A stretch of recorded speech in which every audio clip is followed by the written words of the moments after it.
اعوذ باللہ من الشیطان الرجیم بسم اللہ الرحمن الرحیم یسألونک عن الخمر والمیسر قل فیہما اسم کبیر ومنافع للناس واسمہما اکبر من نفعہما ویسألونک ماذا ينفقون قل العفو.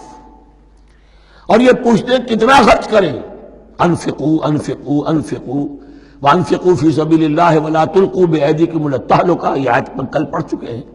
اپنے آپ کو اپنے ہاتھوں ہلاکت میں نہ ڈھونکو. کتنا خرچ کرے، کچھ ہمیں مقدار بھی بتا دی جائے. فرمایا قول العفو، جو بھی تمہاری ضرورت سے زائد ہے. اللہ یہ بھی نہیں کرتا کہ اپنی ضرورتوں کو بھی تم پیچھے ڈال دو، نہیں، ضرورتیں اپنی پوری کرو. پھر جو اب تمہارے پاس ہے، اب یہ سمجھیے کہ جو ایک کمیونسٹ فلسفی ہے اس میں بھی ایک اصطلاح سرپلس ویلیو. ایک سرپلس ویلیو یہ ہے عفو، جو تمہاری ضروریات سے زائد ہے، یہ سرپلس ویلیو ہے، یہ اللہ کی راہ میں دے دو. اس کو بچا کر رکھنا جو ہے اللہ پر آپ بے اعتمادی کا اظہار کر رہے ہیں کہ اللہ کل نہیں دے گا مجھے، میں بچا کے رکھوں.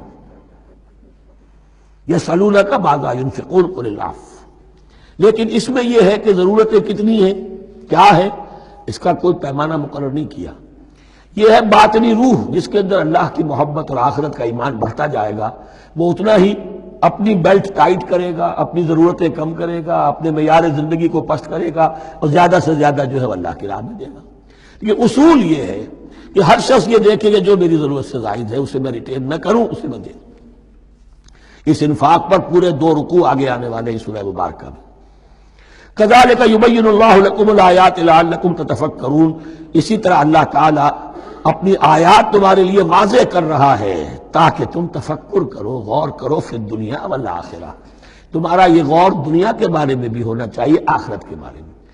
دنیا میں بھی اسلام رہبانیت نہیں سکھاتا، نہ کھاؤ نہ پیو، چلے کشی کرو، چلے جاؤ جنگلوں میں، نہیں.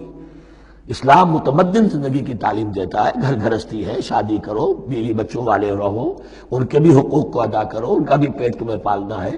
تو تفکر فی الدنیا والآخرہ، آخرہ کے لیے. لیکن یہ کہ اس میں ریشیو پروپورشن رہنی چاہیے. دنیا کی کتنی قدر و قیمت ہے، آخرت کی کتنی قدر و قیمت ہے، اس کو جان لو.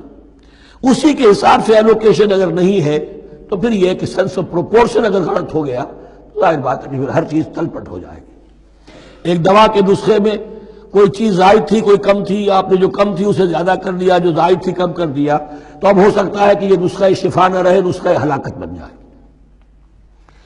وَيَسْأَلُونَكَ عَنِ الْيَتَامَىٰ، اور یہ آپ سے پوچھ رہے ہیں یتیموں کے بارے میں. قُلْ إِصْلَاحٌ لَهُمْ خَيْرٌ، اے نبی ان سے کہہ دیجئے ان کے لیے ان کی مصلحت کو پیش نظر رکھنا یہ ہے کہ جو بہتر ہے، نیکی ہے، بھلائی ہے. اصل میں سورہ بنی اسرائیل کی آیت جو ہے وہ لوگوں کے سامنے تھی، وَلَا تَقْرَبُوا مَالَ الْيَتِيمِ إِلَّا بِالَّتِي هِيَ أَحْسَنُ. مال یتیم کے قریب تک نہ پھٹکو، یعنی گڑبڑ کر لو گے اپنے اموال میں. اس میں سے یہ کہ ہو سکتا ہے کہ تمہارا ان کا کوئی مال تمہارے پیٹ میں چلا جائے. ہانڈی مشترک ہے، اب اس میں ظاہر بات ہے یتیم نے بھی کھانا ہے، تم نے بھی کھانا ہے. اچھی اچھی بوٹیاں تم نے کھا لی ہیں اور یتیم کے لیے جو ہے خرچہ تو پورا ڈال دیا، لیکن یہ کہ اس کے لیے بیچارے کے لیے چھچڑے چھوڑ دیے. تو یہ چیز روکنے کے لیے کہا گیا تھا مکی صورتوں میں وَلَا تَقْرَبُوا مَالَ الْيَتِيمِ إِلَّا بِالَّتِي أَحْسَنُ.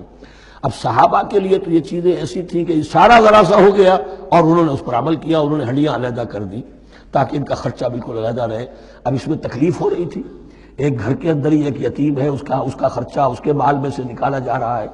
فرمایا کہ یہ مقصد نہیں تھا، مقصد یہ تھا کہ تم ان کے مال ہڑپ نہ کر جاؤ.